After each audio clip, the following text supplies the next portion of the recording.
Well, hey, welcome to our Q&A Tuesday. Today, I've got our pastor, Senior Pastor Bruce Chesser with us. Grateful for you and just the way you lead our church, and not just our church, but me as a member of our church and our family. Grateful for the way you love our children. So thanks for the time. I know you're busy, but I appreciate the time today to just kind of dialogue about a few things. Glad to be here. Absolutely. You've been pastoring for many years. You've been through a lot. You've seen a lot, but I would say you've never pastored through a pandemic before. What is it like?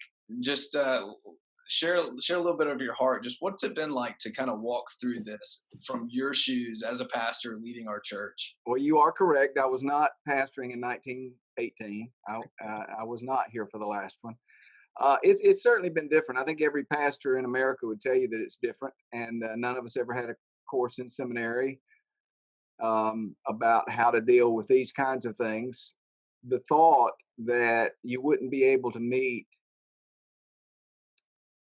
in your church building for an extended period of time is just not a normal thought. Now, I think everybody wrestles with maybe there could be a fire or there could be a remodeling. We went through remodeling a few years ago, and we had to be out of the worship center for 6 weeks or so, something like that. So those kinds of things happen. We remodeled one time the church I pastored in Tuscaloosa, and it took many months, better part of a year, and we had to come up with other meeting locations. But that's different because we're still meeting. We were doing the same things we were always doing. We just had to adjust and meet in different places. This is totally different, and no one's ever done it before. So I've been in contact with literally hundreds of pastors over the last 10 weeks, and we're all in the same boat in that we don't know how to handle it exactly. So we've been figuring out as we go. You've got to be able to pivot when shift here and swivel there and make it happen. So it's certainly been different, but I'm very proud of our church and the responsiveness of our people and where we are now. I'm excited about the future and seeing everybody again. Absolutely. Well, it's coming in a few weeks. What's been probably your greatest joy through this? It's a lot of times in difficult times, we're able to find joy in things, and there's always some silver lining and opportunities. Yeah. But what has it been for you during this? I think one, just being reminded that the church really is the people. It's not the building. And as important as our facility is, and as helpful as it is in doing the ministry that we do, it's the people that meet in the building that are the church, and the heart of the people to try to minister to people. We've challenged people to give to help feed people in Guatemala. They've responded to that. We've given to feed people here in Sumner County. We've set up ministry teams to meet needs of people, and the responsiveness of people, the connectedness of people. That's all been really, really good, and encouraging. Our staff has adjusted. That's been encouraging. We've kind of refocused everybody because they couldn't do the jobs that they typically did. So we gave everybody new assignments, and people bought into that and tackled it. And there's just a lot of reason to be thankful and joyful. Yeah. Well, it'll be soon, the day that comes when we can all gather back in the building. What's it going to be like to preach to real live people who are like actually looking at you versus a camera? They may scare me, you get focused on that camera, and even though it's in the back of the worship center, it's a long way from me. That's just where my focus is. And you're taught in communication classes in college that really weren't preaching; they were just communication classes. And then in preaching classes, and then in learning to preach, you're taught to scan the audience and to start on one side of the room and just scan across the room, and from back to front, and to try to make eye contact with everybody, and you feed off of that. Really, a speaker, not just a preacher speaker, but anybody that speaks to people.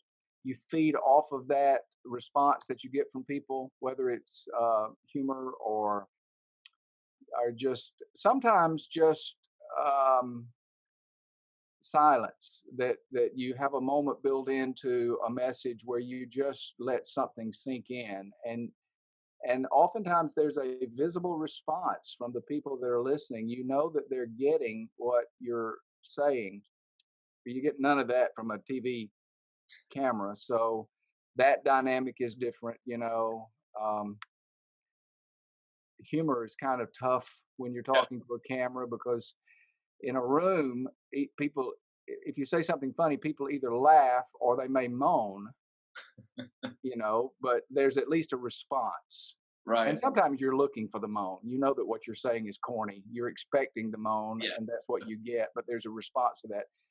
You get nothing out of a camera. So that's different. But on the positive side, I think going forward, as we try to establish an online campus, Yeah. so to speak, Yeah. reach people with the gospel that won't ever come to church here. And as we try to have our online offering for our people that can't be here on a Sunday, they're on vacation or they're sick or they're out of town that day, whatever. Uh, I think we're figuring out some ways to do that better. This has forced us to do several things like that. Yeah, absolutely. Well, shifting a little bit, I've appreciated in your preaching. Oftentimes, you'll talk about your children and the way that you were intentional and still are sending them text messages just with scripture and things like that. What are some things? Just a lot of this is geared towards parenting. What we've done with the Q&A. What are just some practical things that you did along the years as your children were growing up, just to invest spiritually into their life? I'd be curious to hear some of those things. Well, that's a good question. Number one, we had family around us that were very godly people. Our children's grandparents were all wonderful, Christ honoring people. None of them were pastors. My father wasn't a pastor. My father in law wasn't a pastor, but they were godly men and women. And um, so we had reinforced beyond our generation of their parents, their grandparents, aunts, and uncles. There was just a lot of godliness around them and a great Christian example, and that's very helpful. Um, I think I would say to our people, this is, I don't know exactly how to word this, but don't feel like you've got to be perfect Mm, in what you're trying to do with your kids. We have these visions of a perfect Christmas, and we've got this all kind of planned out in our mind, and it's just all going to go well, and it very seldom all goes well. yeah, Something goes haywire, and it's just life, and it's not this little perfect storybook, white picket fence, perfect kids, perfect life, never any problems, never any difficulties. So don't set those expectations, because we are all broken people, and we are all, though we are redeemed by the blood of the Lamb, we are all still living with sin, and we see the results of that both in our lives and in the lives of our kids. So let kids be kids. hmm When you have preachers' kids, they never had any choice about going to church. They were at church every Sunday morning, every Sunday night, every Wednesday night, and a lot of other nights of the week. And there was just never any discussion about it. They had to be, and they knew that. And that's easy for kids to rebel against when they're the preacher's kids and they're forced to do those kinds of things.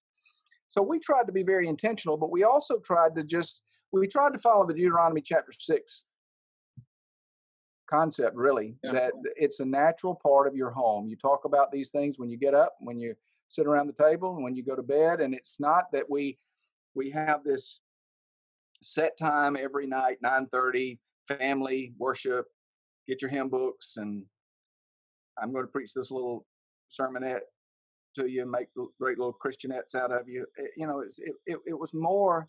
And we had those times. We prayed every night before they went to bed. We read Bible stories to them. We prayed at meals. We did all of those typical things, yeah, but more of it was conversations. And I remember taking the kids to school, and some mornings the conversation on the way to school was the highlights of something they saw on ESPN that morning. They loved to get up in the morning and watch ESPN while they were getting ready for school, eating their breakfast. But I also remember that on the way to school, I taught them the books of the Bible.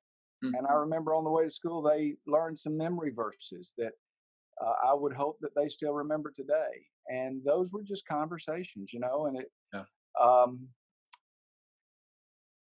just live life together, and I took my boys hunting and riding four wheelers and horses and just the things that dads do with their boys. And in the course of living the life with them, just be intentional about pointing things to the spiritual truths. And so um, I, I think that's the way we tried to handle it. And of course, Joy and I both prayed for the boys long before they were ever born, and certainly began intentionally praying for them 9 months before they were born, and we've prayed for them every day since. And Yeah. Joy keeps a picture of both of the boys.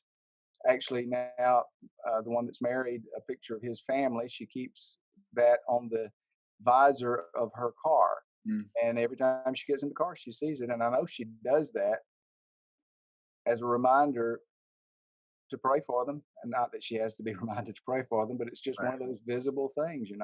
Yeah.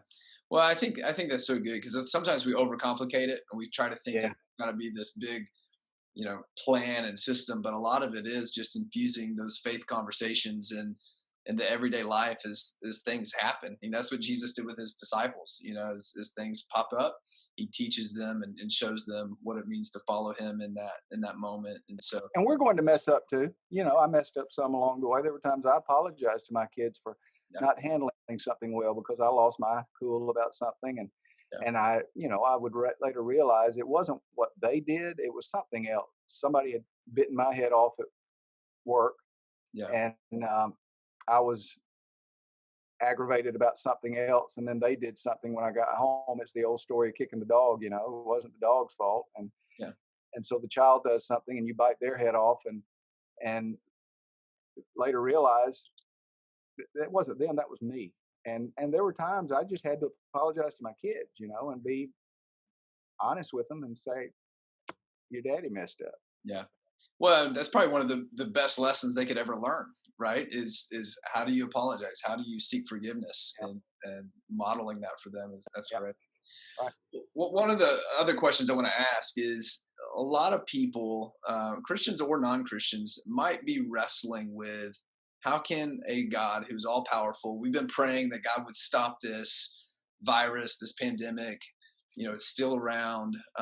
How do we wrestle with that just in life? Because there'll be other issues that we come across, and it's like how could God allow this to happen to Yeah. me, to us? How do you respond to something like that? Well, I think you talk to kids on their level. So, if you're talking to a 4-year-old or a 6-year-old, you don't go into the in-depth philosophical discussion that's way beyond their ability to comprehend. You answer questions at a level where they're able to understand. But if you're talking to a 6-year-old and you're talking to a 14-year-old, those are two different levels of conversation. And if you're talking to an 18-year-old, it's still a different level of conversation. So, be honest with them. Admit we don't know all the answers to every question that we have about things. We don't have God in a box. But Mm. what we do know is that all suffering in this world is a result of sin. God didn't cause this pandemic, sin caused this pandemic. We live in a fallen world. Death is a result of sin. Pain is a result of sin. Did God allow that? Yes. God allowed man to make a choice. God allows us to make a choice. And when we make bad choices, results come out of that. But then I think you also remind them that God has an incredible way of taking what the world and the devil means for evil and making something good out of it. And even out of this pandemic, some good things have come about. And so to talk to the kids about the good things, we've been able to spend time together as a family that we wouldn't have been able. Yeah, we didn't get to go to Disney World like we planned for spring break, and that was terrible. And we were all looking so forward to it. But but we look at what we have done, that we think of how much time we've all been together, and just helping them see that good can come out of bad, and that God does have a plan. God didn't cause these things. That you didn't pose the question that way. You didn't say, why did God cause this? You said, why does God allow it? That's a different question, but it's a good question nevertheless, and it goes back to the answer of sin. God gives us all a choice. Yeah. Well, that's great. I appreciate your time and just spending some time dialoguing on these things. I've enjoyed watching your Q&As with different people. Yeah, it's been fun. It's been fun doing that and just getting different people's perspective on life and issues. And so, thank you for the time. Appreciate your ministry and your heart for our people and this church. And we're praying for you. Grateful for you. Thank you, man. Love you.